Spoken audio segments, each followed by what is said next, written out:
Gracias por vuestra asistencia, amigos, amigas. En medio de la lógica cautela que exige un descubrimiento científico, puede parecer una locura programar una mesa redonda una semana después de haberse anunciado un hallazgo histórico, con dos expertos debatiendo y respondiendo en la medida de lo posible a vuestras preguntas. Pero en nuestra Casa de la Ciencia del Consejo Superior de Investigaciones Científicas es así, una locura en forma de edificio, con interesantes propuestas abiertas al mundo y capaz de reunir en una misma mesa a un científico, un pedagogo y un periodista para desgranar los entresijos e intimidades de un acontecimiento de primer nivel. Y aquí el primer titular, el hallazgo, personalmente lo pongo en cuarentena, del denominado bosón de Higgs o partícula de Dios. Quiero agradecer a su director Miquel Ferrer y a su gabinete de comunicación por la invitación cursada, por la sensibilidad y rapidez de reflejos en el diseño de este debate que seguramente seguirá copando las portadas y titulares de los medios de comunicación los próximos meses. Tras esta breve presentación me detengo en el aspecto que aquí nos ocupa, el anuncio del hallazgo más que probable de la denominada partícula de Higgs.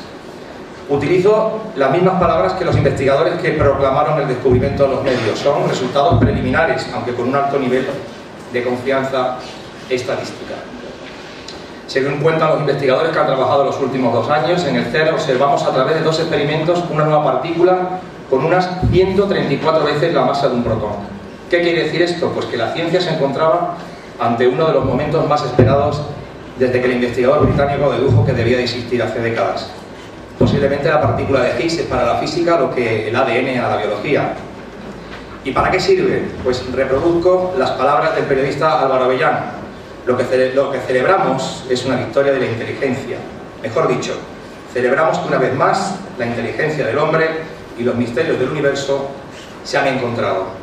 Celebramos nuestra capacidad para penetrar en el misterio de lo real.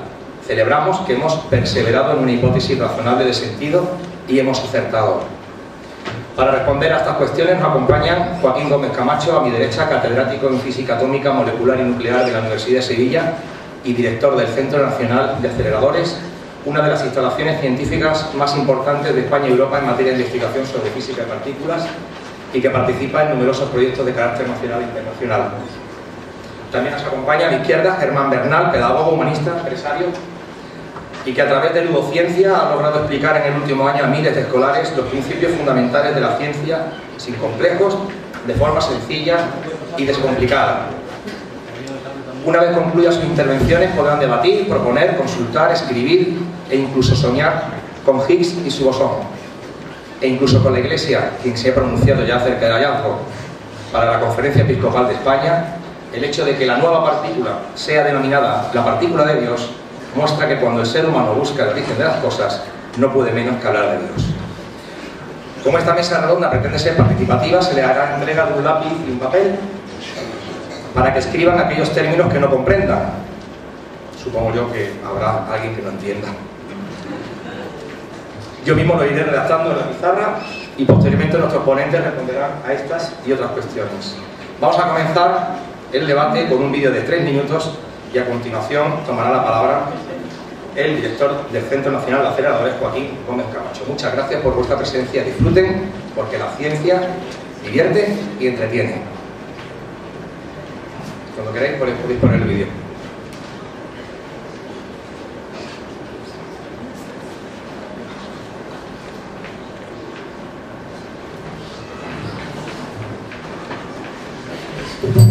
Para entender lo que es el bosón de Higgs se pueden ofrecer 2 explicaciones, una larga y una corta. Para la explicación corta debemos rebobinar y remontarnos 13.700 millones de años atrás en el tiempo, hasta el Big Bang. Una millonésima de segundo después de la gran explosión, antes de que apareciera la materia tal y como la conocemos, se condensó en el espacio una especie de sopa llamada campo de Higgs, que hoy en día no detectamos pero sigue presente en el universo. Para entenderlo, supongamos que el campo de Higgs es una especie de océano que lo rellena todo. Las moléculas que componen ese océano son los bosones de Higgs.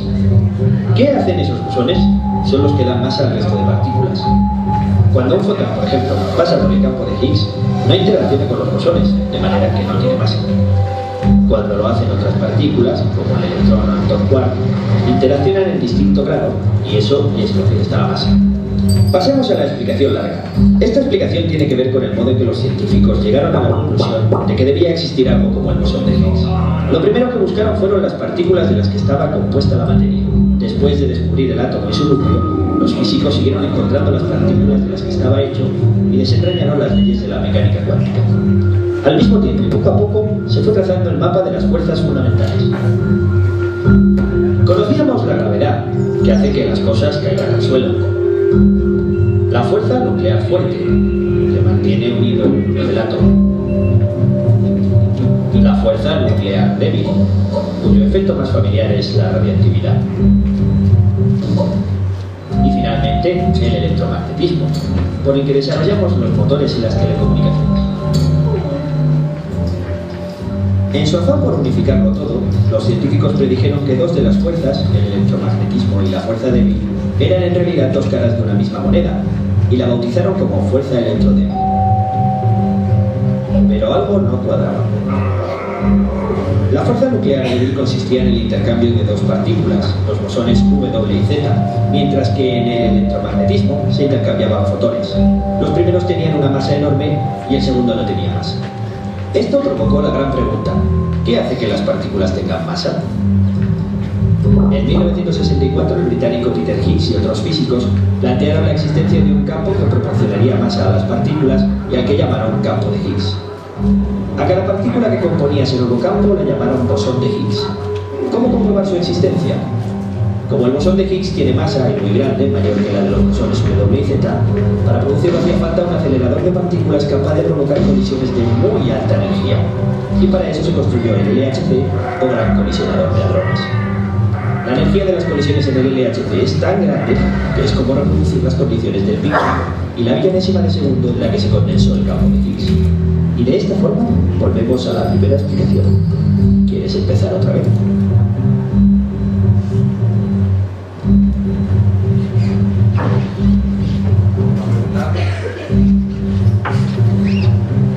Empezar otra vez.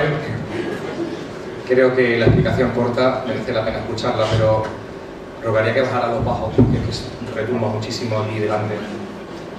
Y sobre todo si nos importa, de verdad. Digo para que no quede incompleta la presentación. ¿Podemos ponerlos?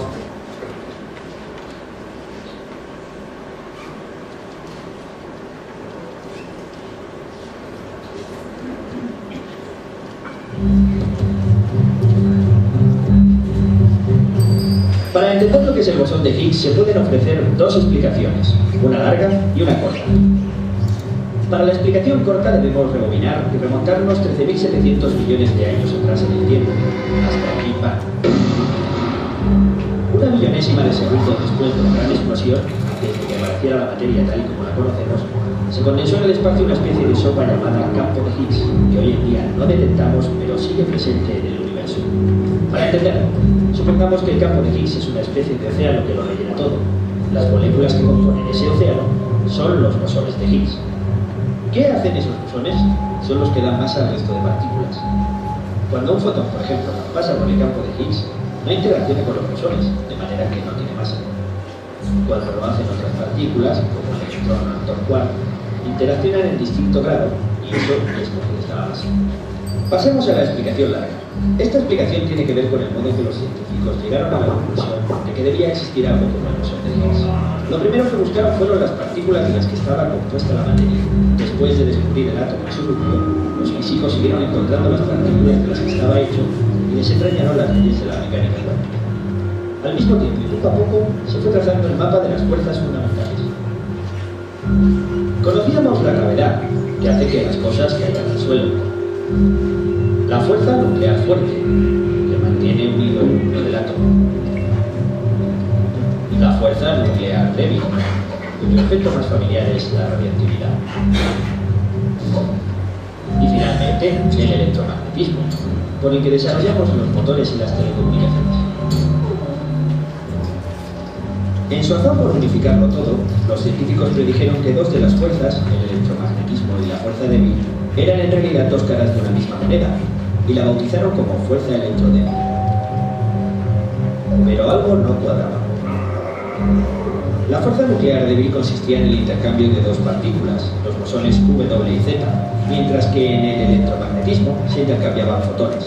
Los primeros tenían una masa enorme y el segundo no tenía masa. Esto provocó la gran pregunta: ¿qué hace que las partículas tengan masa? En 1964, el británico Peter Higgs y otros físicos plantearon la existencia de un campo que proporcionaría masa a las partículas y al que llamaron campo de Higgs. A cada partícula que componía ese nuevo campo la llamaron bosón de Higgs. ¿Cómo comprobar su existencia?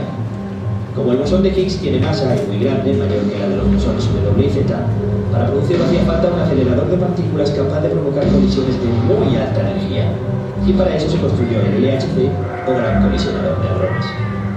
La energía de las colisiones en el LHC es tan grande que es como reproducir las condiciones del Big Bang y la millonésima de segundo en la que se condensó el campo de Higgs. Y de esta forma volvemos a la primera explicación. ¿Quieres empezar otra vez?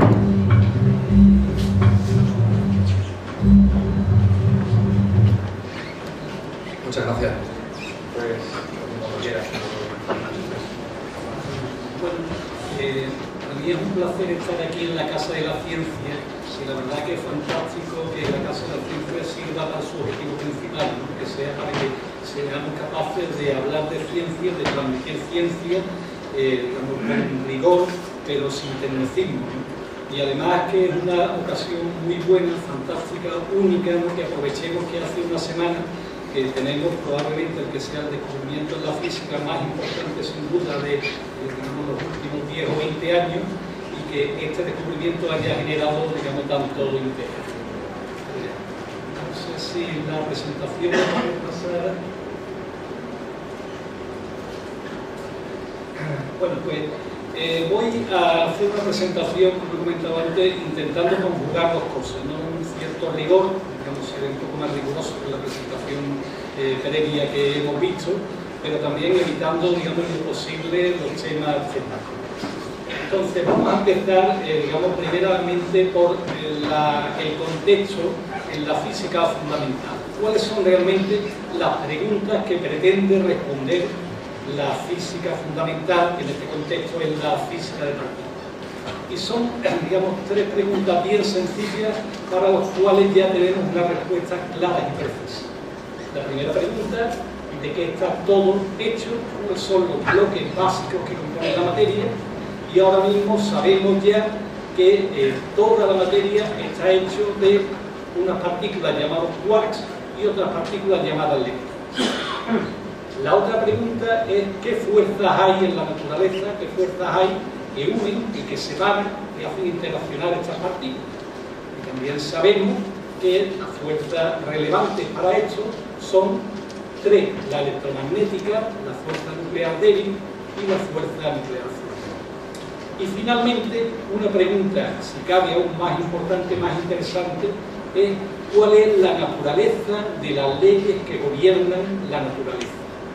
Y ahora sabemos, en la física fundamental, que hay un conjunto de leyes perfectamente establecidas, sin ninguna ambigüedad, sin ningún grado de libertad, que se obtienen a partir de tres principios básicos: el principio de simetría, el principio de la física cuántica y el principio de la relatividad. Estos tres principios nos permiten determinar absolutamente, precisamente, todas las interacciones que aparecen en la naturaleza. Viendo esta idea de una forma un poco más gráfica, pues aquí os muestro los 6 quarks y los 6 leptones de los cuales está compuesto todo. Curiosamente, nosotros los que estamos aquí, de toda esta lista de partículas, nada más que estamos hechos de 3 de ellas. Es decir, nuestros núcleos atómicos están compuestos de los quarks up y down, estos dos de aquí, y alrededor de los núcleos atómicos orbitan electrones. Esas son las 3 partículas de las que estamos hechos. También tendremos por aquí algún núcleo radioactivo que siempre aparece en la naturaleza, y eso producirá también algunos de estos leptones, en concreto los neutrinos electrónicos. Del Sol nos bombardean continuamente neutrinos electrónicos, aunque no se llaman. Entonces, esta primera generación es de la que estamos hechos, pero además de esta primera generación existen otros 4 quarks y otros 4 leptones que son tan fundamentales, de acuerdo, como el electrón, el quark o el quark. Esos son los bloques fundamentales de los que todo está hecho. La fuerza, bueno, pues las fuerzas, como veremos en un momento, están asociadas a unas partículas que se intercambian transmitiendo la interacción. Y entonces tenemos, por un lado, los fotones, que se representan aquí por la letra gamma, que transmiten la interacción electromagnética, los gluones, que son los que transmiten la interacción fuerte, los que ligan los quarks entre sí, formando protones y neutrones, y luego estas dos partículas, la Z y la W, que se mencionaban en el vídeo, que serán realmente las que planteen, digamos, la problemática dentro de este marco que tenemos para la física fundamental. Bueno, vamos a ir un poco más allá y vamos a plantear aquí primeramente el resultado de qué es lo que implican las leyes que derivan de la naturaleza. Bueno, si partimos solamente de la mecánica cuántica y la relatividad, la conclusión a la que llegamos es lo que hemos mencionado antes. Todas las interacciones, todas las fuerzas se transmiten mediante el intercambio de partículas. Esto está bien establecido, las partículas intermediarias están bien descubiertas, sus propiedades estudiadas, y eso es un hecho, digamos, muy bien establecido. Pero si damos un paso más adelante y incluimos la simetría dentro de la descripción de las leyes de la naturaleza, o sea, si partimos de simetría más mecánica cuántica más relatividad, lo que llegamos es a la conclusión de que todas las partículas intermediarias, todas ellas, deberían tener masa cero. Sin embargo, si miramos ahora la naturaleza, pues encontramos que de las partículas que mencionamos antes, las partículas que describen la interacción electromagnética, el fotón efectivamente tiene masa cero, como predice nuestro marco teórico. Los gluones que describen la interacción fuerte tienen masa cero, como efectivamente se predice, pero la interacción débil está producida por el intercambio de partículas que son muy pesadas. Aquí utilizamos estas unidades 80 y 91 gigaelectronvoltios. Un gigaelectronvoltio es aproximadamente la masa de un protón. O sea que tenemos partículas que para intercambiar la interacción necesita generar partículas que pesan 80 o 90 veces más que el protón. Bueno, ¿cómo casa esto con la descripción que tenemos de las leyes de la naturaleza? Con la idea de que simetría más cuántica más relatividad lo describe todo. Vemos que esto no cuadra y parece que hay algo que falle. O bien las leyes no tienen estas propiedades de simetría que nosotros planteamos, o bien hay algo que está produciendo el efecto de la masa. O bien, todas las evidencias experimentales que se llevan desde hace unos 40 años en el mundo de la física de partículas son consistentes con este marco, con este paradigma en el cual las leyes vienen determinadas por simetría cuántica más relatividad. Entonces, ¿qué salida hay para explicar esta masa que tienen estas partículas, la W y la ZZ? Bueno, pues la salida se planteó hace ya 48 años por un físico británico llamado Peter Higgs, que descubrió un mecanismo compatible con este marco de simetría, la mecánica cuántica más relatividad, que permitía que las partículas tuvieran masa. ¿Pero a qué precio? Bueno, el precio que no tenía que pagar es que tenía que inventarse un nuevo campo que no había sido observado, que llenaba absolutamente todo el espacio, y precisamente ese campo, el acoplamiento con ese campo, era lo que generaba un efecto similar a la masa. O sea, la idea de Higgs es que las partículas no tenían masa, como se decía, dentro del marco teórico que teníamos, pero un acoplamiento que había a un campo no observado les hacía que aparecieran como si tuvieran masa. Si queréis un poco una explicación, quizás un poco cogida por lo. Hay una ilustración, en fin, no muy precisa, pero yo creo que es adecuada en este entorno, de un poco qué es lo que aparece, qué es lo que hace el campo de Higgs. Bueno, el campo de Higgs son estas bolitas grises que tenéis aquí, y la idea es que una partícula, la partícula roja, que en principio no tendría masa, cuando atraviesa este campo de Higgs, pues de alguna manera interacciona, se acopla, arrastra, si queremos, estas partículas del campo de Higgs y aparece como si tuviera masa. Realmente no la tiene, no tiene una masa intrínseca, pero su acoplamiento al campo de Higgs es el que tiene el efecto de aparecer como una masa. Bueno, pero sí, el tema es, y es cierto que existe este campo de Higgs, que ese campo de Higgs se debe manifestar de una forma determinada. Entonces, la manifestación del campo de Higgs es que bajo ciertas circunstancias muy especiales, este campo se excita, este campo es como si generara, digamos, un modo de vibración, que es lo que nosotros llamamos el bosón de Higgs. Una imagen que podemos tener para ilustrar este hecho es el siguiente. Imaginarse que vivamos en un mundo en el que haya una atmósfera absolutamente quieta, sin nada de aire, sin nada de viento. Entonces, a una persona le costaría realmente imaginar que hay algo que llamemos atmósfera. Uno sentiría la atmósfera porque si uno intenta ir más o menos rápido, pues sentiría una fuerza que frenaría el movimiento.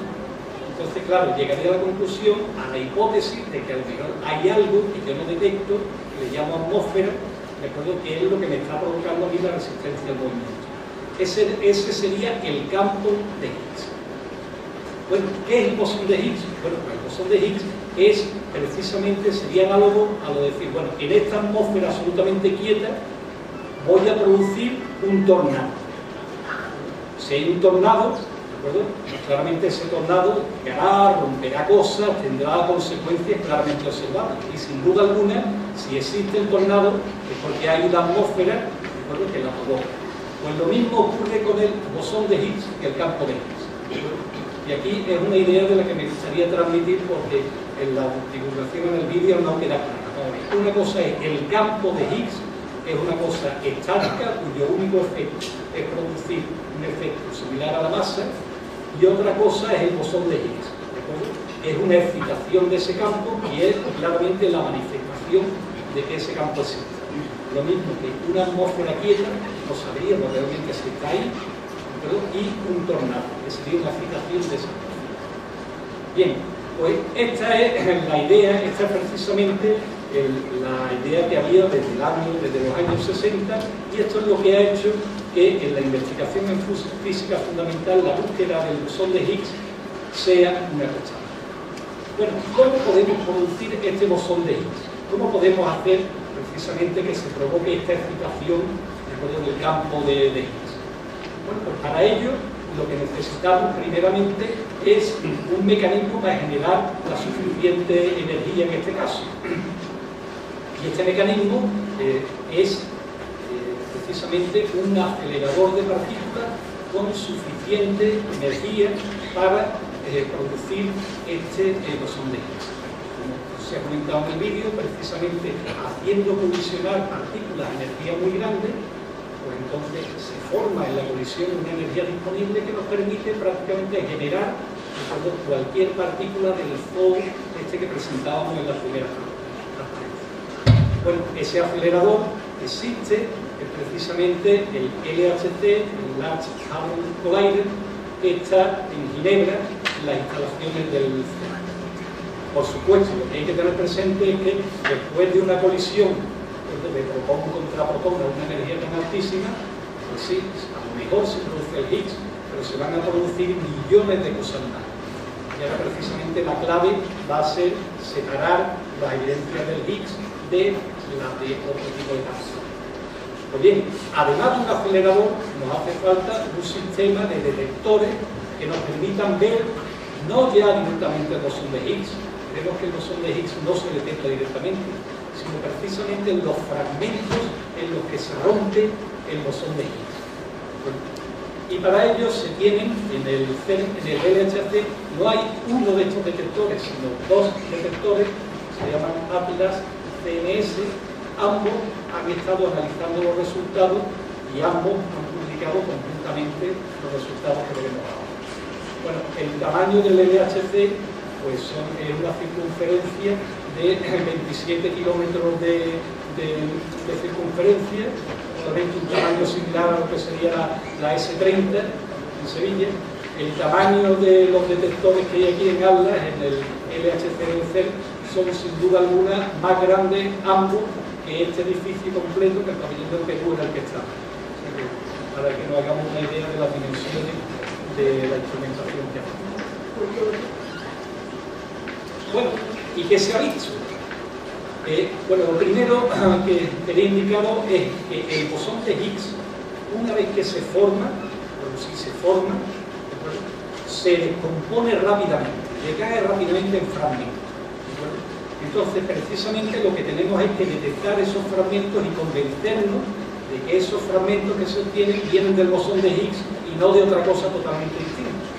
Bueno, pues los canales que se han analizado durante estos 2 años de experimento, en el 2011, todo 2011, que llevamos de 2012, son 2 canales. Canales se refiere a las formas de decaimiento, especialmente significativas. Uno es el canal en el cual este bosón de Higgs se rompe, da lugar a 2 fotones, 2 partículas de luz con mucha energía, que salen en direcciones opuestas. Y el otro canal que se ha estudiado es el caso en el cual este bosón de Higgs se descompone en 4 partículas de las que llamábamos leptones. Recordad que leptones son partículas parecidas al electrón. En este caso serían electrones y muones. Bueno, ¿y qué es lo que se ha visto después de coleccionar datos durante 1 año y medio, prácticamente 2 años? Bueno, pues fijarse que no es un resultado de lo que uno diría que sea una especie de cosa, digamos, muy llamativa, una explosión que nos diga, ah, aquí está el Higgs, ¿no? Lo que se detecta aquí en el canal de fotones, aquí se representan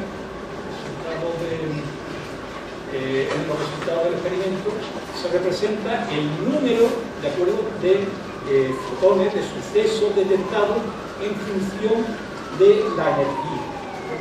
En la eje de abscisa está el número de casos detectados y en el número en la abscisa la energía y en la ordenada el número de electrones. Entonces lo que tenemos es que se ve aquí una línea continua. Esta línea continua son los fotones producidos por otros procesos, de acuerdo, perfectamente conocidos, de acuerdo, que no están asociados al bosón de Higgs. Y aquí, si lo veis, lo queréis ver, de acuerdo, hay un pequeño puntito aquí en medio, de acuerdo, de tal manera que si se le resta, llamamos en física sustraer el fondo, si se resta esta contribución constante, pues vemos aquí un pequeño puntito, un pequeño puntito. Si veis en la escala, en un rango de unos 1000 o 2000 fotones habría 50 en un rango de energía determinado que no se explican con respecto al modelo normal. Bien, ese bultito que aparece ahí, precisamente a 126 gigaelectronvoltios, es una evidencia, una significación alta de que existe una partícula nueva, diferente a la conocida, con ese energía. Bien, evidentemente solamente ese bultito no sería una cosa muy convincente. Vamos a otro canal diferente y vamos a ver qué es lo que se observa cuando miramos precisamente los sucesos en los que se producen 4 de estas partículas análogas al electrón, 4 electrones. Bueno, pues aquí encontramos aquí en la línea, la banda que tenemos aquí, son de nuevo. Todos estos serían los sucesos normales, los explicables perfectamente sin el bosón de Higgs. Y ahora tenemos aquí un pequeño exceso, un número de cuenta con una barra de error importante, pero este exceso, cuando uno hace el análisis electronístico, es perfectamente, extremadamente significativo. Y aparece precisamente a la misma energía, a 126 gigaelectronvoltios. Que os hagáis una idea de la dificultad de estos experimentos, aquí, en este canal que hay aquí, en este puntito, se han detectado 13 sucesos. De esos 13 sucesos, 5 se deben al fondo, por lo cual únicamente habría 8 debido al bosón de Higgs. O sea que en 1 año y medio de hacer colisiones continuamente, en el canal entre 4 electrones, lo que nos permite, digamos, hablar de esta partícula han sido realmente 8 sucesos por encima del otro. Bien, estos dos sucesos coinciden uno con el otro. Esto corresponde a un acelerador determinado, que sería un detector que se llama Atlas. Estos sucesos se han analizado también con otro sistema de detección diferente, el CNS, y se ha confirmado que se encuentra el mismo exceso de partículas en los dos canales, de fotones y de leptones, a la misma vez.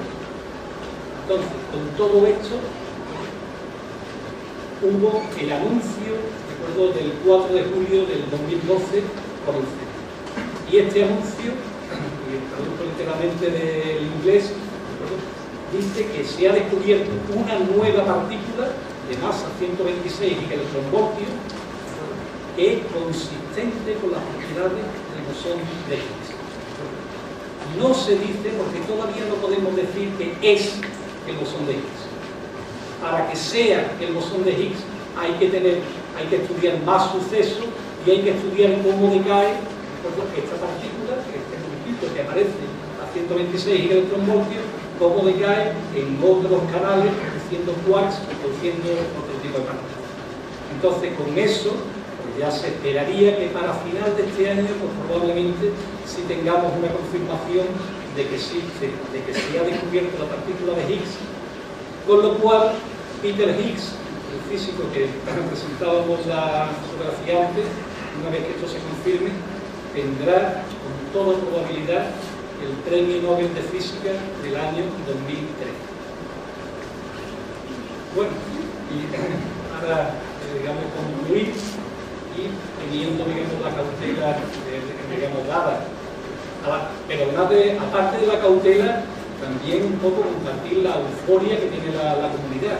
Ahora, uno debe ser cauto, debe esperar a confirmar los resultados. Pero aquí realmente tenemos una evidencia clara en dos canales diferentes, con dos detectores diferentes, ¿de acuerdo? Donde nos aparece una partícula que tiene la forma de decaimiento análoga a la de bosón de Higgs. Entonces, si esto se confirma, y todo el mundo, toda la comunidad es muy optimista en este aspecto, ¿qué es lo que habremos aprendido? Bueno, pues varias cosas. Lo primero, que las leyes que el hombre se ha inventado para la naturaleza, unas leyes basadas en la simetría, la mecánica cuántica y la relatividad, y unas leyes que no dejan margen al ajuste, no dejan margen a meter fenomenología, sino que, digamos, dan lo que dan y predicen incluso una cosa tan potente y tan, en principio, poco evidente como que las partículas no tienen una masa inherente. Pues esa idea de la naturaleza que el hombre se ha hecho, se ha probado y es correcta. Otra cosa que hemos aprendido es que sabemos que la masa, ¿cómo se genera? La masa no es ya una propiedad inherente, intrínseca de las partículas. La masa es una propiedad que se debe al acoplamiento, de acuerdo, que hay con lo que llamamos el campo de Higgs. Y por supuesto, la masa de las partículas desde el inicio del universo, desde el Big Bang, el campo de Higgs ha variado. Y análogamente, eso mismo ha provocado que hayan cambiado, de acuerdo, desde los primeros antes del Big Bang, la masa de la partícula. Otra conclusión importante, yo creo que es muy relevante en este caso, es la capacidad importante de desarrollo tecnológico que tiene el hombre, que tiene la humanidad. Hemos sido capaces de desarrollar una instrumentación enorme, tamaño de la S30, detectores del tamaño de estos ejercicios, que nos han permitido ver las propiedades más íntimas de la naturaleza. Y yo diría que eso es algo de lo que tenemos que estar orgullosos todos, no solamente los físicos de partículas que trabajan en el LHC, no solamente los físicos, no solamente los científicos, sino todos y cada uno, en concreto los ciudadanos europeos. Si echamos la cuenta, a cada uno de los que estamos aquí nos ha costado en promedio unos 20 euros el construir el LHC, cuesta 7.000 millones de euros. Y esos 20 euros yo diría que están bien invertidos. Y por último, también yo creo que una conclusión muy importante es que desde ahora que se habla de todas las tensiones que hay entre unos países y otros, que la economía está un poco en el candelero, pues tenemos una noticia de primera plana fantástica que muestra lo importante que es la colaboración a través del mundo. En el descubrimiento en el LHC, en el CERN, realmente han contribuido, principalmente países europeos, todos los países del mundo han contribuido. No se han escondido nada unos a otros. No ha sido un descubrimiento que sea del país A o del país B.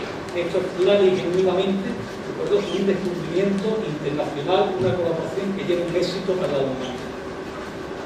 Finalmente, para mí quizá la conclusión importante es que esta fecha, el 4 de julio del 2012, es una fecha importante porque desde esta fecha la humanidad es más sana. Muchísimas gracias, Joaquín.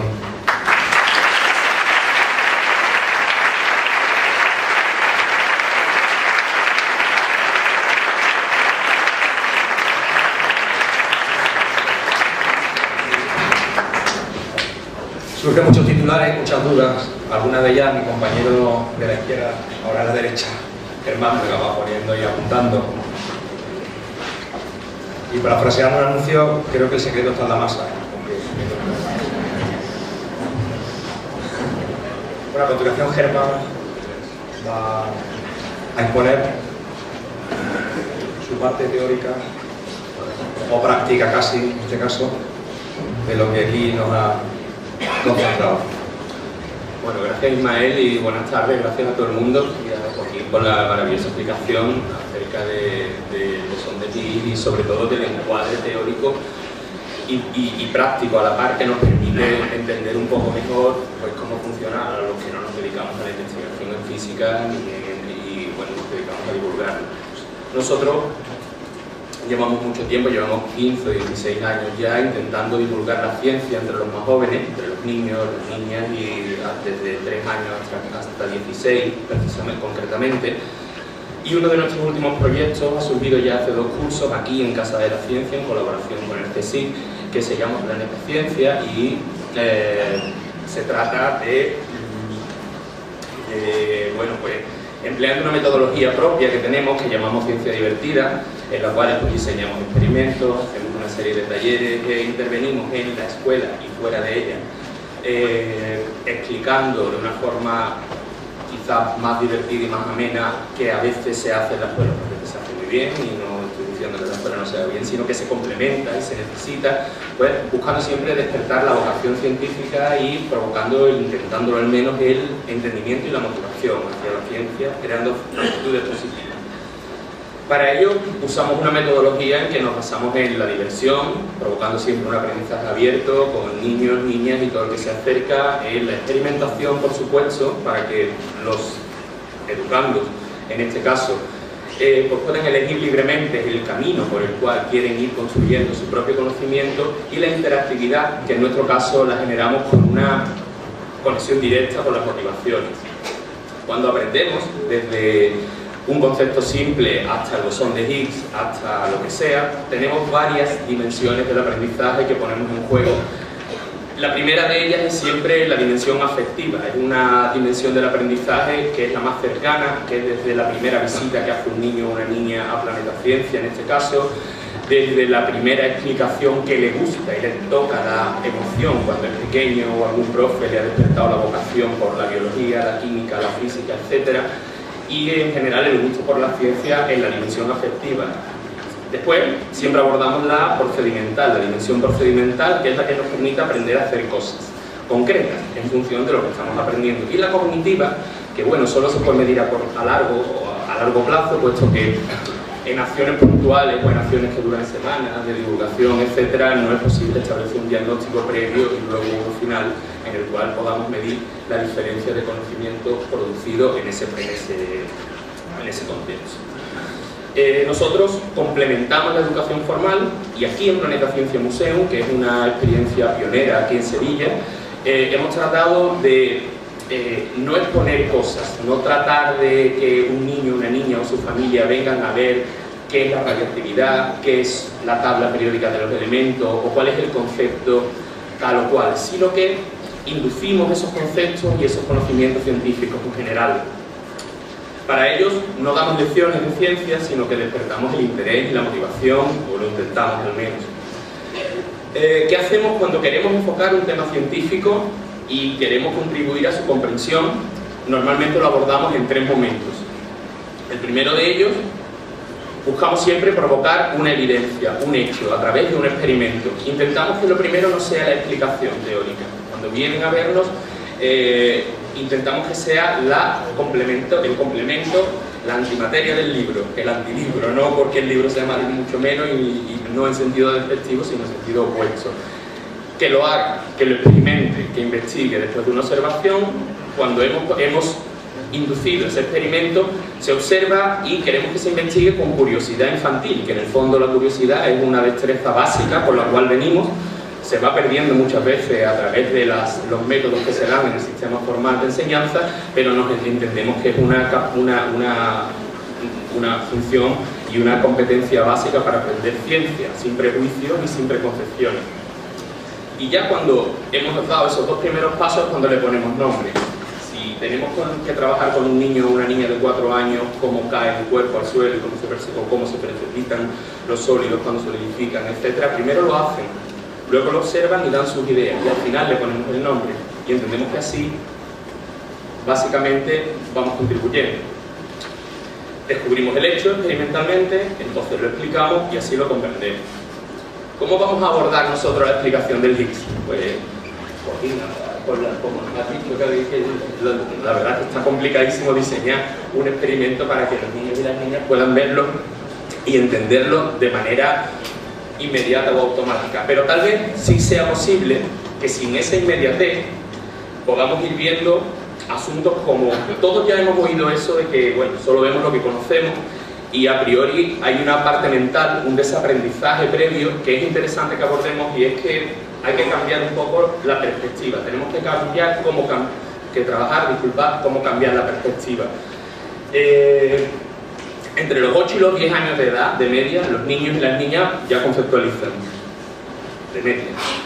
Pueden pensar en abstracto, algunos llegamos a los 40, a los 50, nos cuesta trabajo, pero se supone que a esa edad se puede empezar. Para ayudar, para fomentar ese tipo de pensamiento inductivo en base a la observación, con un empleo crítico del método científico, etc., entendemos que, bueno, en esa época se produjo un aumento de las conexiones neuronales, plasticidad mental, pero no vamos a entrar en neurociencia del aprendizaje, sino que tenemos que buscar cómo fomentar esa inducción, cómo fomentar ese estilo de aprendizaje. Entendemos que la educación formal y nuestro entorno nos conduce a una interpretación de la realidad basada en lo observable, lo que llamamos intuitivo, lo que en física y en medio serían masa, inercia, básicamente, y las leyes de Newton. Como llevamos 200 siglos después de la Ilustración, nos ha llegado a la cabeza, nuestra mente ha evolucionado después de muchas generaciones culturales, y ahora entendemos como intuitivo o natural fenómenos y hechos físicos que puede que hace 200 años simplemente, o hace 100, no lo fueran tanto, fueran casi ciencia ficción, y ahora ya están naturalizados en los sistemas de aprendizaje y adquiridos como un esquema mental válido de interpretación de la realidad. La gente entiende que cuando una manzana se cae de un árbol, cae al suelo y no cae al cielo. Y esas palabras nos parecen incongruentes, pero puede, no es que pueda, sino que entendemos que la ciencia de la ciencia y por supuesto la física ha ido por delante de la creación del conocimiento técnico y científico, pero luego esa deriva es la que va creando conocimiento social. Lo que llamamos hoy intuitivo, en nuestra cognición, para nosotros es el resultado de la interiorización de siglos de evolución cultural. Luego, lo que hoy probablemente nos cueste, aparte de la audiencia al menos, dificultad entender de algunos aspectos de la mecánica cuántica o de la propia conceptualización del bosón de Higgs, espero que dentro de 10, 15 años sea un concepto muy natural para las generaciones que nos preceden, y que el trabajo que hacemos e intentamos pues contribuye un poco a ello. Tenemos que evolucionar hacia la indeterminación y la probabilidad como aspectos naturales y confortables. No nos sentimos cómodos socialmente cuando tenemos que trabajar bajo el techo de la indeterminación y de la probabilidad como signos de verdad, porque aún tenemos la epistemología casi metafísica, aristotélica, no vamos a entrar en esos campos, escolástica, a fin de cuentas, heredada de muchos años de esto es aquello, y bueno, pero tú dime, hace muchos años que De Broglie explicó su principio, aún te dicen algunos alumnos, ¿pero qué? ¿Una onda o una partícula? Pero, pues mira, depende, ¿no? El depende que es el que hablamos, nos lleva a tener que diseñar experiencias que nos permitan percibir la relatividad, la indeterminación y la probabilidad de una forma intuitiva. Hace unos 9-10 años, en uno de los institutos con los que trabajamos, nos pedían que diseñáramos un experimento o un taller, que era un taller en ese caso, sobre la relatividad, que tampoco era un concepto a priori de los que llamamos naturalmente, entre comillas, intuitivos para la mayoría de la sociedad, y en este caso, como percepción social de la ciencia, algunas veces se ve, explica a alguien el concepto de continuo espacio-tiempo y os parece que, bueno, ¿de qué estás hablando, no? Y intentamos empezar por la importancia del observador en una medición, algo tan simple como hacer participar a los niños. Cogimos una mesa, la desmontamos, le pusimos 4 ruedas, hicimos 2 mesas. A un niño lo poníamos encima y a otro abajo, y los dos botaban una bola. El que la botaba arriba, la trayectoria, evidentemente cuando la medía, era rectilínea. El que la veía desde abajo, cuando no se movía la plataforma, era rectilínea, pero cuando la empujaba, si lo veía desde abajo, uno veía esta trayectoria, el otro la veía así. Y le preguntábamos en el taller, ¿cuál es la verdad? Bueno, pues depende del observador. Son pequeños puntos, pequeños apuntes quizás, que entran en juego a la hora de la construcción de esquemas mentales que nos hacen falta para poder entender la realidad de un modo, yo no me atrevería a decir más complejo, pero sí de un modo diferente al que tenemos estructurado hasta hoy, y que espero que nos ayuden poniendo otro. Igual que hicimos con la relatividad, estamos ahora empezando a ver qué hacemos con Higgs. Y con el campo de Higgs seguro que la institución nos va a ayudar a conceptualizar, pero me temo que vamos a tardar unos meses en diseñar algunas experiencias. Bien, cuando tenemos niños y niñas y tenemos que explicarles estas cosas, pues a veces nos vemos con dificultades, no sé vosotros, pero la verdad es que a veces tenemos que dificultar. Pues lo primero que hay que hacer es que hay que relativizar. Será o será, como lo he puesto aquí, como decía mi abuelo. Oye, no se trata de darle respuesta, hay que entender que las cosas no son siempre lo que aparentan, y para eso tenemos muchísimas experiencias diseñadas para que los niños y las niñas trabajen la contraintuitividad. Que, por ejemplo, aquí cuando vienen niños y niñas de 3-4 años que estamos en la ciencia, utilizamos unos polvos secos, que son, las propiedades, que cuando ellos formulan sus hipótesis y les decimos, ¿qué pasa si le echas agua a este vaso lleno de polvo? La mayoría de ellos tienen su hipótesis que se mojan, no se disuelven, pero luego no ocurre. Ese shock, ese gap, como dicen los americanos, te sirve para construir desde ahí, desde ese desaprendizaje, desde ese desandamiaje del esquema mental. Si lo haces divertido y conectas con lo que significativamente le puede explicar a él lo que está ocurriendo, lo entiende y se motiva y despierta vocación. Es muy importante saber que una hipótesis es algo que pueden demostrar y no otra cosa, y eso lo hemos visto también lo pueden ver hasta en serie. Hay una serie de dibujos animados que lo ven en la tele, etc., ¿no? Y aprender a decirles, pues, no sé, vamos a investigar, que es una cosa básica. Bueno, también les viene muy bien para aprender a relativizar y para ser mejores científicos, empezar a venir muchas veces a Planeta Ciencia, y cuando está Ciencia Divertida es una cosa que puede ser muy positiva. Podemos construir con nuestro hijo un marco básico, y ya termino, para aprender junto a ellos y con ellos. Es importante hacerlo con ellos. No se trata de darles una copia del libro, no sé.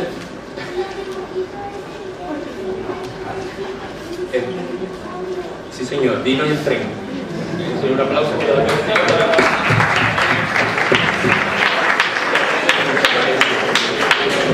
Empezamos con la primera pregunta, ¿eh? Bien, entonces, coincido evidentemente, como no puede ser de otra forma, y lo mejoraremos con la aportación que nos ha hecho Joaquín, sobre qué marco teórico tenemos que manejar a nivel básico con los niños y las niñas para que lo entiendan, para que empiecen a entenderlo. Pues tenemos que manejar las palabras. Cuando le hablemos de qué está hecha la materia, tenemos que asegurarnos de que están entendiendo lo que les estamos preguntando antes de que nos respondan. Evidentemente, o no siempre tan evidentemente, resulta que la pregunta hasta de qué está hecho algo, se entiende que lo van a saber, pero la materia no tenemos por qué dar por hecho que saben concretamente a lo que nos estamos refiriendo cuando lo hablamos. Con lo cual, básicamente y de manera súper básica, es importante que sepan que está formada por átomos. Eso lo sabíamos, o lo sabemos casi todos los que llegamos hasta la EGB, por los modelos atómicos, por Redinger, por lo que veíamos. Es importante que uséis analogías, como que cada átomo es como un sistema solar en miniatura, y que puedan crearse imágenes mentales que vayan trabajando poco a poco de manera inductiva hacia ello, y explicarles que, bueno, que el átomo, cuando tú, es bueno decir, pues mira, cuando yo estudiaba, repito, el átomo era la parte más indivisible de la materia, y así nos lo explicaban, pero es que hoy tenemos protones, neutrones y electrones, y además los protones y los neutrones están formados por quarks, que son unas partículas más pequeñas, es decir, si es partícula tiene cuerpo, y ir jugando con eso, que es lo que vaya investigando.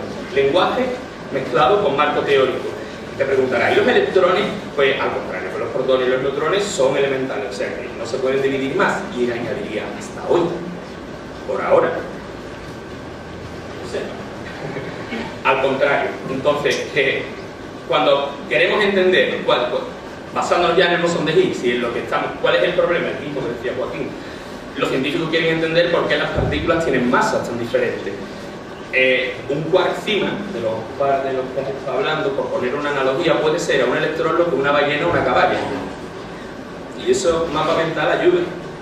Espero no equivocarnos con la analogía, Joaquín, pero por la masa de un electrón, por analogía, pues puede ser esa misma masa. Y cuando el niño o la niña lo piensa, o los mayores dicen, pues sí que pueden pasar cosas dentro de un átomo, que yo lo veo, que no lo veo, que me lo imagino tan pequeño. O sea, entramos dentro de la imaginación, del lenguaje y del pensamiento. Y el lenguaje y el pensamiento tenemos que trabajarlos así, porque uno sin el otro, que yo sepa, no funciona. Por lo cual, por terminar, ¿cómo explicamos eso? Pues aquí viene Higgs y lo que nos ha explicado hoy un poquito, que no vamos a ahora explicar de nuevo, por supuesto. Y bueno, creo que acabamos con eso, porque me parece que es lo único que yo quería aportar en esta parte. Muchas gracias.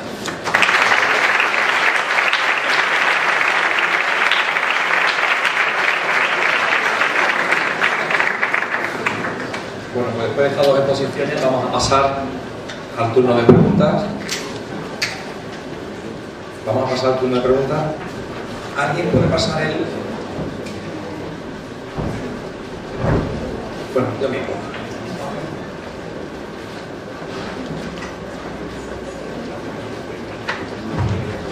Yo voy a ir apuntando algunas de las que me vayan llegando, si me la vais trayendo en la pizarra. Ya tengo la primera.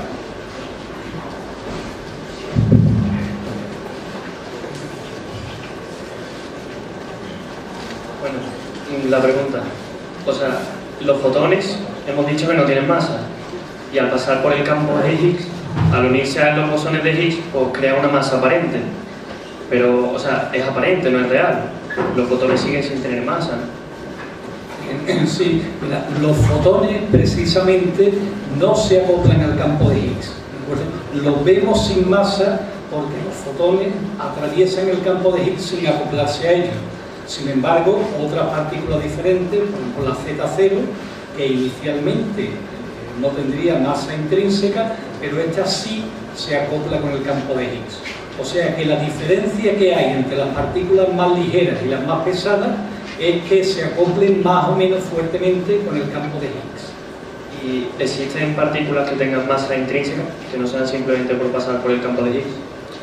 Bien, buena pregunta. Vamos a ver, en principio el campo, es decir, las teorías basadas en la simetría, la cuántica y la relatividad permitirían que partículas como el electrón, ¿de acuerdo?, tuvieran una masa intrínseca. No obstante, digamos, lo que sabemos hasta ahora, o lo que suponemos hasta ahora, es que todas las masas de todas las partículas consideramos que se obtienen a través del acoplamiento del campo de Higgs. Podrían tener masa intrínseca, pero lo que se considera hasta ahora y lo que es coherente con los resultados experimentales hasta ahora es que todas las partículas, incluso los electrones, ¿de acuerdo?, tienen su masa debido al acoplamiento con el Higgs. Muchas gracias. La próxima pregunta, ¿se puede identificar, ya que no identificamos en igualdad de condiciones, se identifique para saber también el perfil, ¿no?, de si es estudiante, si es profesor, catedrático, catedrática, o curioso, o ciudadano?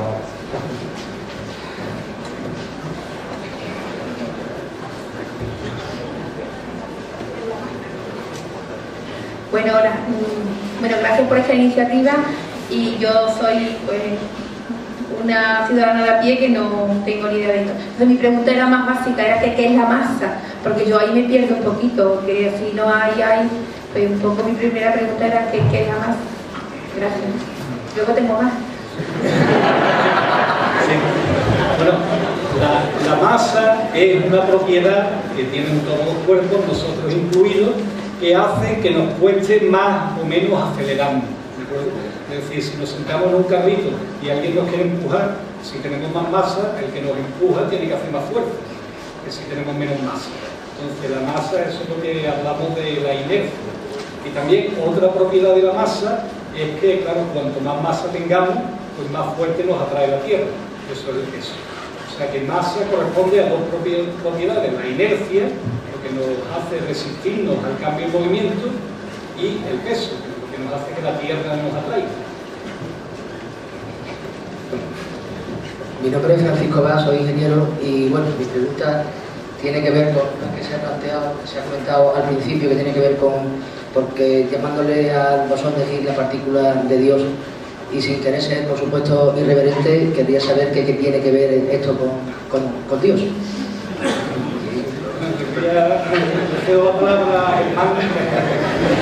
Lo apuntamos para que se nos quede, ¿eh? Bueno, Leo Lederman, que es un señor muy puesto en física, escribió un libro en inglés que le dio el nombre de Goddam Particle. The Goddam Particle en inglés significa la partícula maldita, que si lo traducimos de una manera no literal, sino de una manera adecuada a nuestra cultura, sería como la partícula puñetera o la partícula hulliza. Él le puso ese nombre por las dificultades que entrañaba, pues, todo lo que está pidiendo para demostrarla. Pero el editor del libro le dijo que publicar un libro con ese nombre sería muy grosero y le cortó el DAM y le dejó el God. Y en inglés de God Particle es la partícula de Dios, pero Lederman nunca tuvo ninguna intención de llegar a esa parte, sino se trata de una decisión editorial de quien le publicó el libro, a Leo Lederman.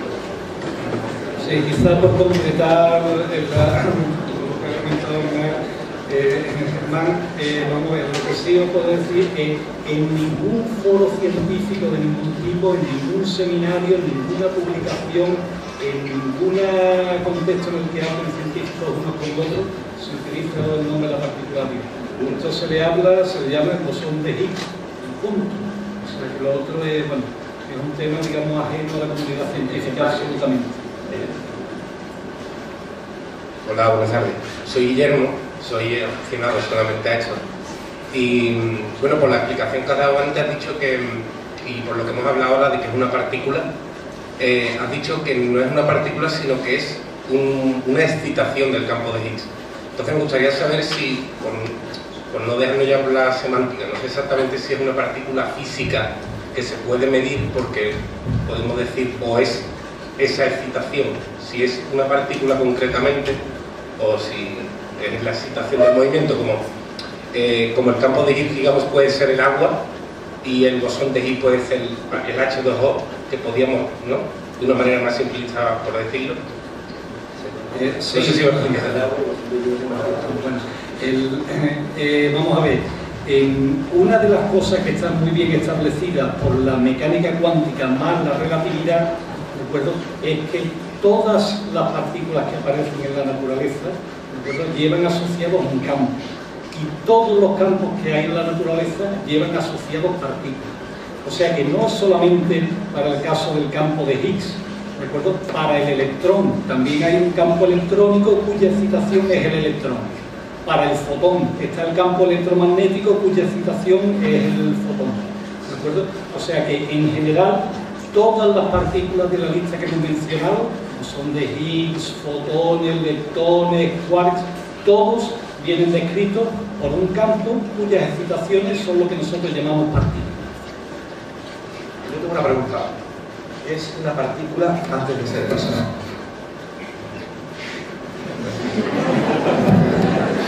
La pregunta era mía. No, bueno, sí, no, sin duda alguna, vamos, estas son el tipo de preguntas que yo creo que es importante, digamos, que seamos capaces de responderla en este tema. Vamos a ver. Una partícula es algo que tiene energía y y que es capaz de transmitir esa energía a otro lado. Entonces, quizá en ese sentido, el ejemplo, digamos, más claro donde se vio por primera vez este hecho es cuando Albert Einstein describió lo que era el efecto fotoeléctrico.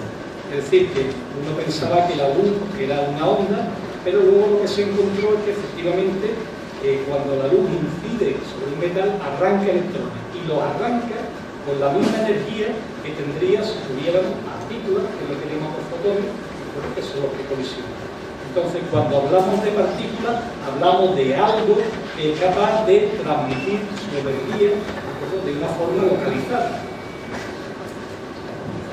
Entonces, el campo de Higgs lo que hace es inducir la masa, pero no la crea. El tema, aquí me gustaría, en fin, un concepto que sí que me gustaría que saliera de esta habitación es que hay una cosa que es el campo de Higgs, ¿de acuerdo? Y otra cosa que es el bosón de Higgs. El campo de Higgs que experimentamos, el que nos rodea, el que, digamos, esta habitación está lleno de un campo de Higgs, pero es un campo, digamos, estático, ¿de acuerdo? Es un campo que no está excitado. Si nosotros excitamos ese campo, entonces se produce el bosón de Higgs. Pero vamos, para eso pues nos hace falta una energía, de acuerdo, muy grande. O sea que lo que genera la masa de las partículas que tenemos aquí es el campo, por así decirlo, estático, ¿de acuerdo? Y las excitaciones de ese campo son los que corresponden al bosón de Higgs. Buenas tardes. Mi nombre es Álvaro Soriano, soy arquitecto y simplemente una persona que le interesa estos temas. ¿En qué momento del Big Bang, a partir del Big Bang, se genera el campo de Higgs? Y otra pregunta sería, ¿qué relación hay entre el campo de Higgs, o la partícula de Higgs en este caso, el bosón de Higgs, y la teoría de cuerdas, ¿no? La relación con las branas y todo. Bien, no son preguntas que realmente, digamos, una respuesta, digamos, adecuada requeriría, digamos, bastante tiempo, ¿no? Pero voy a intentar, digamos, hacerlo brevemente. Vamos a ver. El modelo del Big Bang que tenemos actualmente, ¿de acuerdo? Hay una parte inicial en el cual, digamos, la energía de las partículas es tan alta, ¿de acuerdo?, que prácticamente el campo de Higgs existe, pero, digamos, tiene, por así decirlo, un valor promedio nulo, ¿de acuerdo? Entonces, conforme el universo se expande, llega un instante determinado, ¿no?, la primera millonésima de segundo, en el cual el universo ya se ha expandido y entonces el campo de Higgs va a su estado de mínima energía, que es lo que corresponde a qué es lo que estamos experimentando aquí ahora, que es lo que da la masa a las partículas. O sea, y en esa fase en la cual el campo de Higgs se relaja y pasa de, digamos, una excitación alta al estado de mínima energía, es cuando se produce el fenómeno de la inflación del universo, una expansión, ¿de acuerdo?, especialmente rápida del universo. Con respecto a la segunda pregunta, vamos a ver, las teorías de cuerdas, yo en esta charla he excluido explícitamente de las interacciones la interacción gravitatoria, porque la interacción gravitatoria todavía no hay, digamos, una teoría cuántica relativista, digamos, satisfactoria para la interacción gravitatoria. Es lo que se trabaja en la teoría de cuerdas y, en fin, se hacen, digamos, muchos avances, pero claro, el tema es que todos esos avances asociados con la teoría de cuerdas no tienen hasta ahora ninguna predicción experimental que se pueda contrastar en el laboratorio. Entonces, el bosón de Higgs y todo lo que hemos visto hasta ahora se pueden expresar, recuerden, en un marco en el cual dejamos fuera la gravitación. Si metiéramos la gravitación, pues entraríamos en un tema, digamos, mucho más complicado y que, bueno, que no tiene, digamos, unas consecuencias experimentales directas. Soy un estudiante tercero de eso y tengo una pregunta. Si la partícula no tiene masa, quiere decir que... ¿Dónde está? Si la partícula no tiene masa, quiere decir que la densidad no es una propiedad inherente a las partículas. Bien, vamos a ver. La densidad, cuando hablamos de la densidad de un cuerpo, ¿de acuerdo?, entonces hablamos de un objeto que lo tenemos aquí, que lo podemos medir, ¿de acuerdo? Y entonces, claro, en el caso que hablamos, cuando medimos la densidad de un cuerpo, medimos la densidad de las partículas elementales sometidas al campo de Higgs, ¿de acuerdo? Entonces, en ese sentido, precisamente tendríamos lo que comentábamos antes, tenemos que ese conjunto de partículas del que le medimos la densidad, pues tiene las propiedades de la masa, tiene inercia y lo atrae el campo gravitatorio, ¿de acuerdo? Entonces, en ese sentido, pues por supuesto un objeto tendría, ¿de acuerdo?, una densidad bien definida, pero porque, ¿de acuerdo?, está en el campo de Higgs. Si nosotros pudiéramos por un momento apagar el campo de Higgs, ¿de acuerdo?, entonces pues las partículas perderían, las partículas elementales perderían su masa y el universo pues sería muy diferente de lo que conocemos ahora.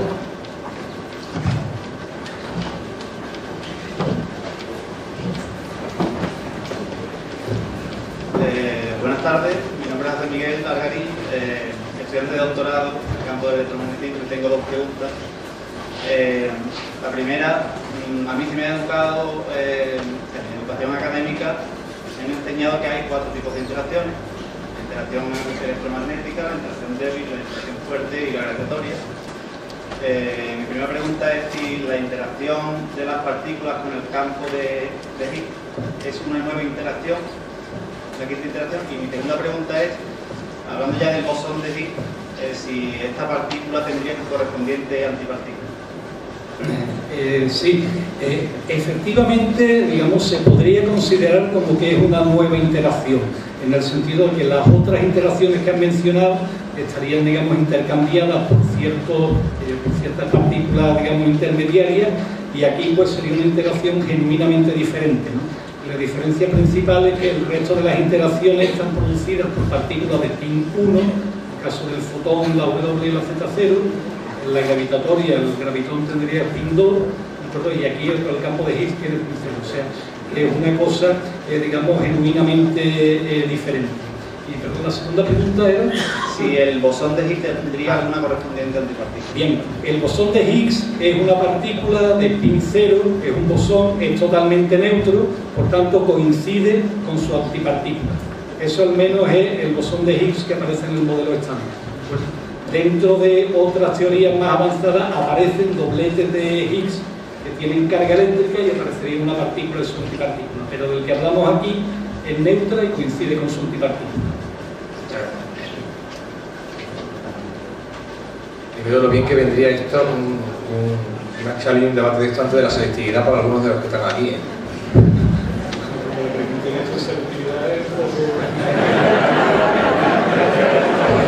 Ya lo veremos. ¿Alguna pregunta más? Sí. Hola, yo soy Carlos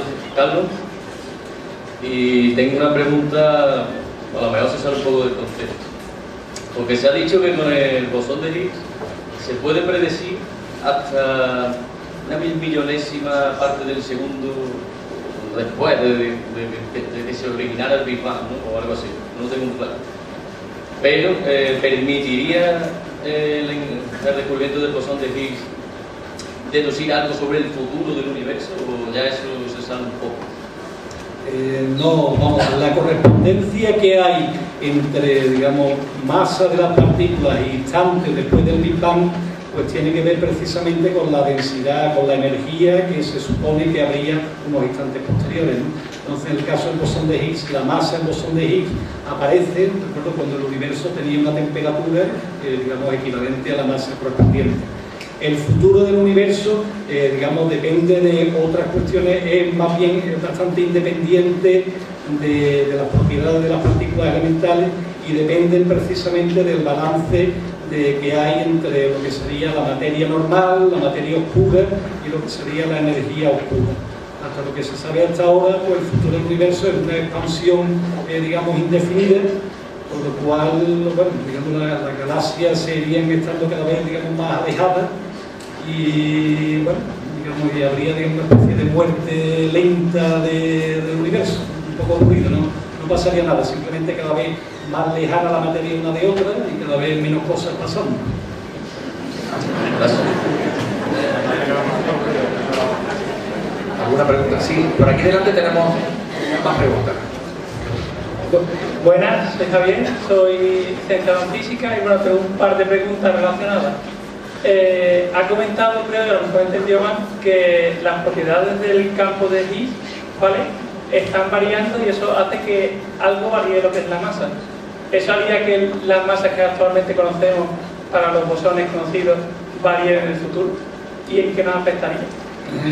Sí, vamos a ver, más que cambien las propiedades, digamos, el bosón de Higgs tiene un potencial, ¿no? Tiene una forma de su interacción, y lo que varía es, digamos, la densidad de energía que tiene el universo. Entonces la idea es que en los primeros instantes después del Big Bang, como hemos comentado antes, pues digamos, el campo de Higgs tiene un valor promedio cero, y conforme se enfría el universo, pues pasa el bosón de Higgs a tener, digamos, el estado, el valor, digamos, el estado en el que está ahora, el valor constante en el que está ahora. No se espera que una expansión posterior no tiene por qué modificar en absoluto el estado del bosón de Higgs, que es muy cercano, digamos, a su estado fundamental. O sea que en el futuro no hay, digamos, ninguna razón que prediga que la masa de las partículas tenga que variar. Y digamos, las partículas, hay algunas que interaccionan y otras que no interaccionan con el campo de Higgs. ¿Qué propiedad física es la que relaciona que existan esas relaciones? ¿Y por qué el fotón, al atravesarlo, no interacciona con él y sin embargo un bosón sí? Bueno, eso son precisamente propiedades. Cada partícula tiene, digamos, una propiedad inherente, que es la constante de acoplamiento que lo acopla con el campo de Higgs, que sería proporcional, digamos, a lo que es la masa de la partícula que se observa. Entonces, en el modelo estándar, en el modelo actual, ¿de acuerdo?, no hay ninguna explicación que uno le diga por qué el electrón se acopla menos que el muón y el muón se acopla menos que la tau. Alguna teoría en el futuro lo hará, pero el conocimiento que hay actualmente de la ciencia, ¿de acuerdo?, no nos permite determinar a priori las constantes de acoplamiento con el campo de Higgs, y por tanto la masa aparente de las partículas. Y delante tenemos también para nuevas preguntas. Bueno, pues vuelvo a preguntar. No sé si esto tiene que ver algo con los ordenadores cuánticos o influye... No, los ordenadores cuánticos, digamos, irían en otra rama más relacionada con el estado sólido, con la física atómica, que con las propiedades de la física de partículas. Vale, y volviendo al principio, la ley de simetría o el principio de simetría, que no, vamos, yo no sé qué pinta aquí, si me lo puede explicar. Bien. Claro, esta de nuevo es una pregunta que eso me requiere a mí, para los alumnos de quinto curso de física, pues digamos bastante tiempo para explicarlo. Pero vamos, voy a intentar, digamos, ser muy breve. La propiedad de simetría de la que hablo es como si, digamos, a cada partícula de las que existen en el universo fuéramos capaces de hacerle un cierto giro, ¿de acuerdo?, interno, y ese giro dependiera por ejemplo, de la carga eléctrica. Entonces, exigiendo, ¿de acuerdo?, que las leyes de la física sean invariantes frente a este giro que se le haría a cada una de las partículas, dependiente de su carga, la única manera de hacer que las leyes no varíen es introducir precisamente una interacción, la interacción electromagnética, con unas propiedades totalmente determinadas.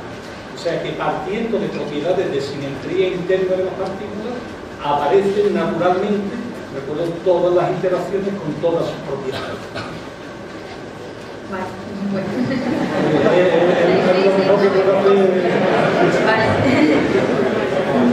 Y estas partículas que he dicho antes, los leptones, los neutrinos, los quarks, dentro del átomo, porque yo me quedé en lo de núcleo, protón y electrón, dentro del átomo, ¿dónde se están situando? Y como ha dicho en lo de la ballena y la caballa, ¿qué dimensiones tienen o qué tamaño tienen entre ellos? Sí, bueno, el tema es que dentro de los átomos de los que nosotros estamos hechos, aparecen únicamente de las partículas que aquí he mencionado, las que tienen una energía, una masa relativamente más baja.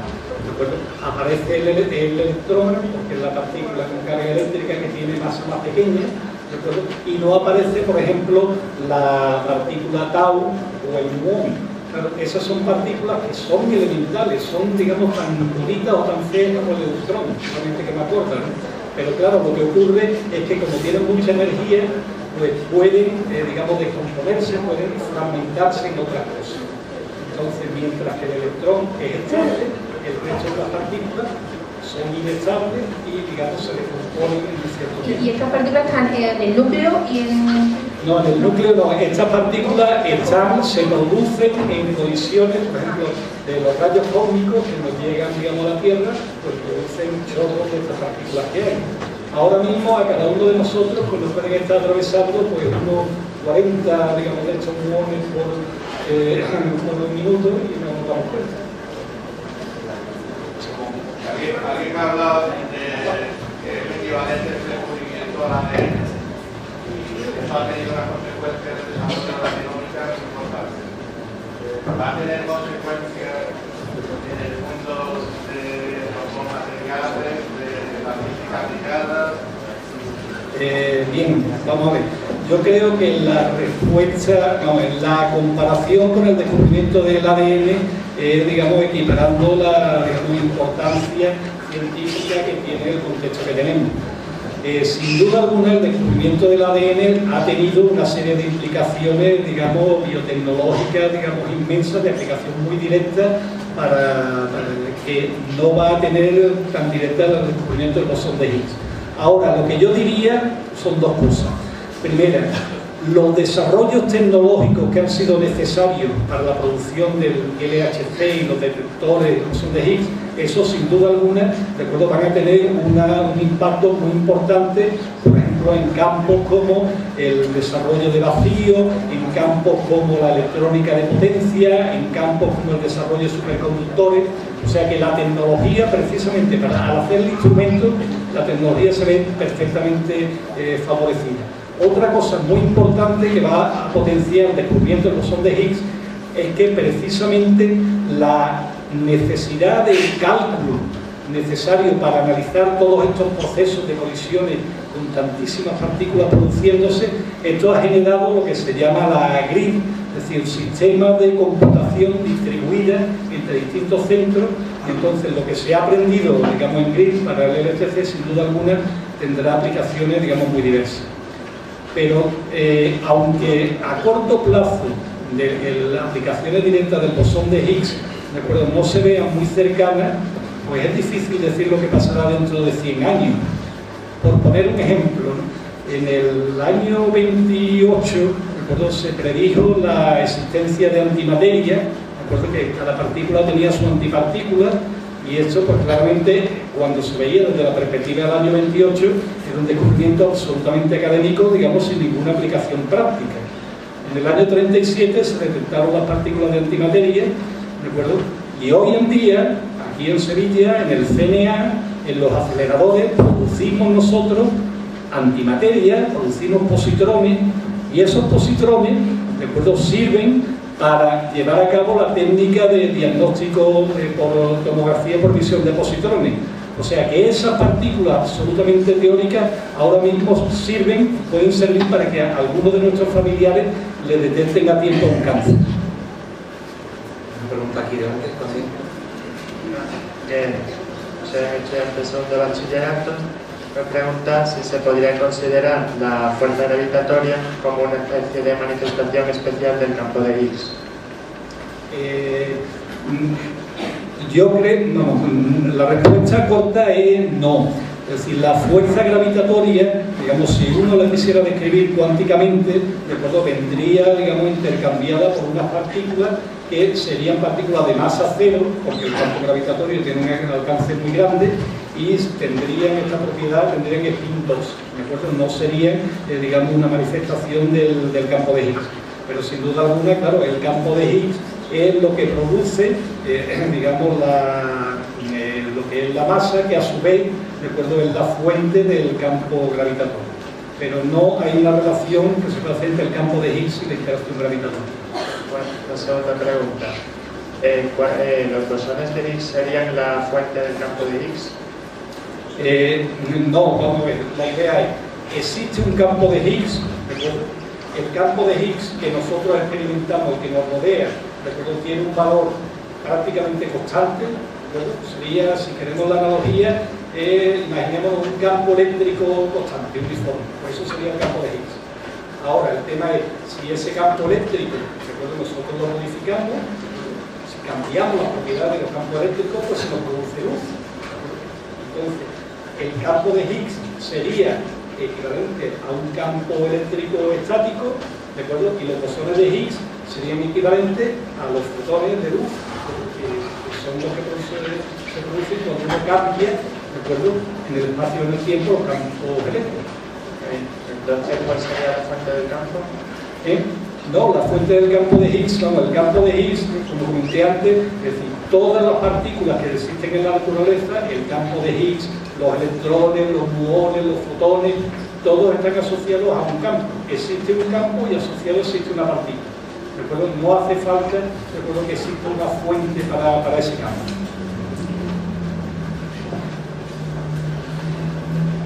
Hola, soy estudiante de segundo de física. Mi pregunta era, ¿cómo se tiene en cuenta la dilatación del tiempo en las colisiones?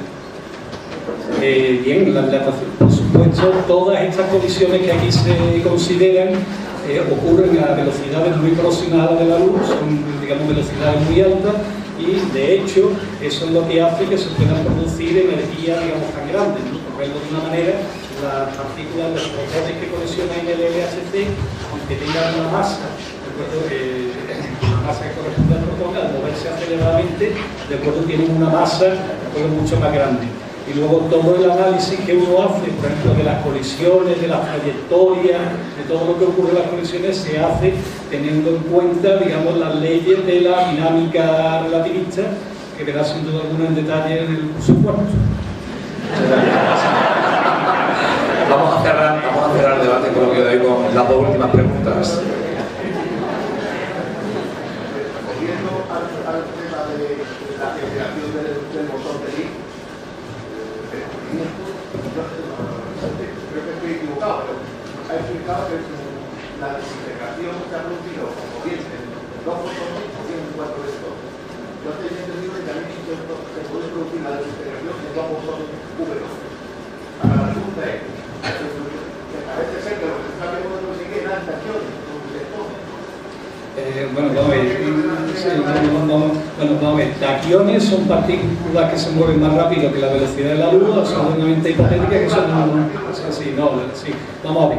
La partícula, el bosón de Higgs, se puede desintegrar en todas las partículas que aparecen en los esquemas estos que tenemos aquí, y el acoplamiento con esas partículas depende de la masa. En principio, cuanto mayor sea la masa de la partícula en la que decae, más fuerte es el acoplamiento.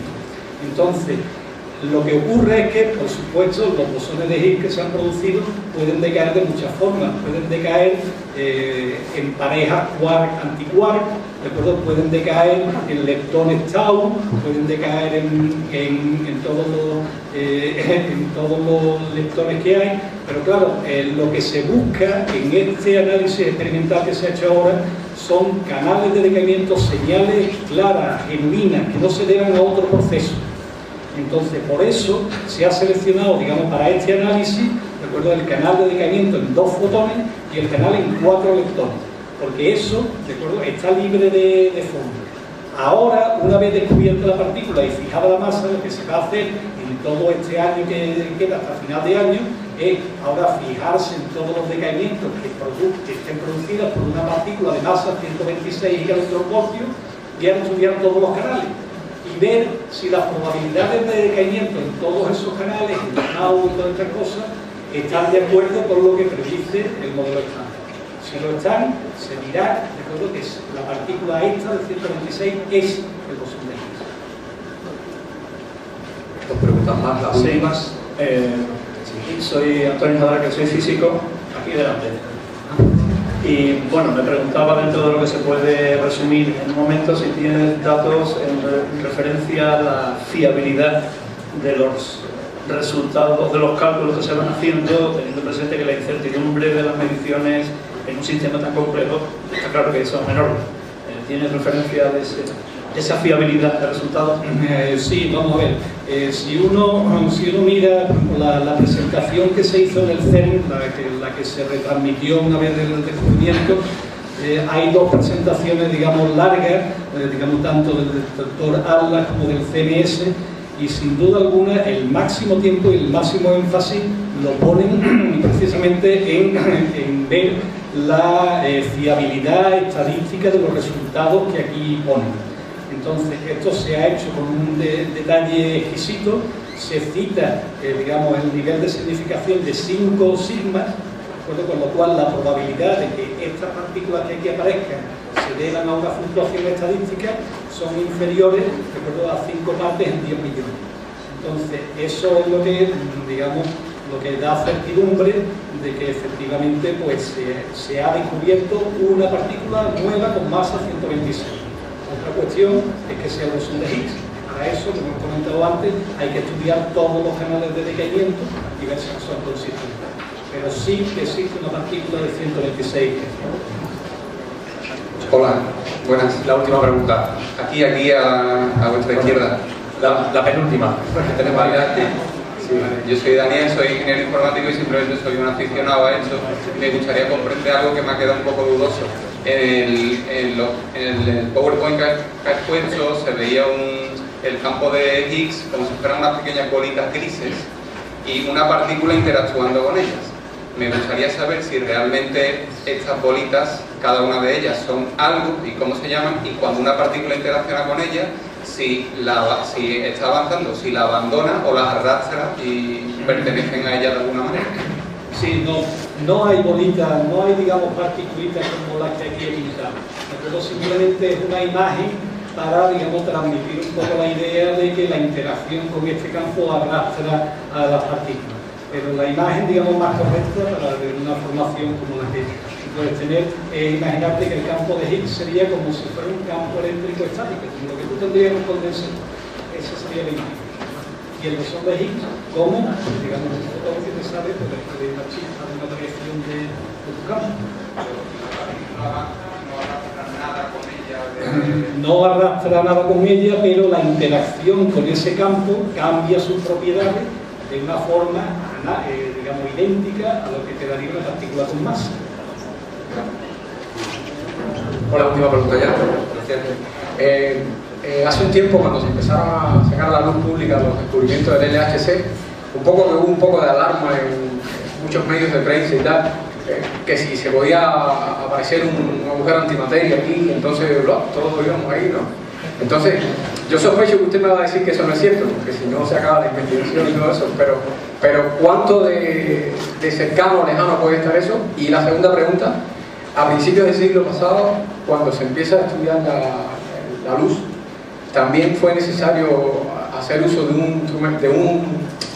un ente teórico, el éter, ¿no? Porque si no se explicaba bien cómo era que la luz viajaba. Todo se derrumbó cuando se dieron cuenta que el éter no existía. Ahora tengo la sensación de que estamos en otra historia parecida de otro capítulo de la ciencia, pero con un final feliz, ¿no?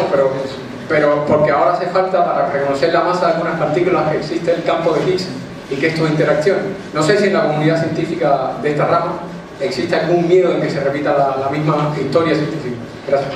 Sí, bueno, la primera, vamos a ver, la producción de un agujero negro en el LHC, en fin, es una cosa, de hecho, provocó una denuncia en los tribunales, ¿no? Y bueno, y el CERN, digamos, respondió a esa denuncia con varios, digamos, argumentos, digamos, muy claros y muy sólidos. Es decir, lo primero sería que para producir algo que medio se pareciera a un agujero negro, haría falta algo así como 30 veces, 30 órdenes de magnitud más energía que la que se está produciendo ahora. Tendría que tener una energía del orden de la masa de Planck, que en absoluto es accesible en este caso. O sea que, digamos, claramente no hay en absoluto ninguna razón ni ningún problema para generar ningún tipo de agujero negro. Con respecto a la similitud con el éter, vamos a ver, imagino que uno puede coger la idea de que el campo de Higgs es algo como un medio, como si fuera el éter. Pero no, es una cosa, digamos, totalmente diferente. Vamos a ver, el éter, que se planteaba en el siglo XIX, era una especie de medio elástico en el cual las ondas luminosas, digamos, vibraban, movían ese medio. Pues era un medio donde vibraban las ondas. Aquí no hablamos de eso en absoluto. Aquí el campo de Higgs, ¿de acuerdo?, no es, digamos, el medio elástico. El campo de Higgs es un campo que existe en el espacio normal, ¿de acuerdo?, donde nos movemos nosotros ahora, y precisamente tiene unas propiedades, digamos, frente a transformaciones de Lorentz, que hacen que no fuera en absoluto, digamos, algo análogo a lo que sería el éter. es una cosa, digamos, diferente, es un campo, repito, que está en el espacio normal y su interacción con las partículas se manifiesta de forma idéntica a lo que sería una partícula con masa. Pues muchísimas gracias a los dos asistentes y recordarles que este papelito que tienen aquí, estos códigos QR, son materiales que podéis descargar a través de vuestro smartphone con los vídeos que se han presentado, el vídeo principal de presentación y los 7 mejores vídeos sobre el caso que nos ha ocupado en el día de hoy. Muchísimas gracias a todos por vuestra presencia y que paséis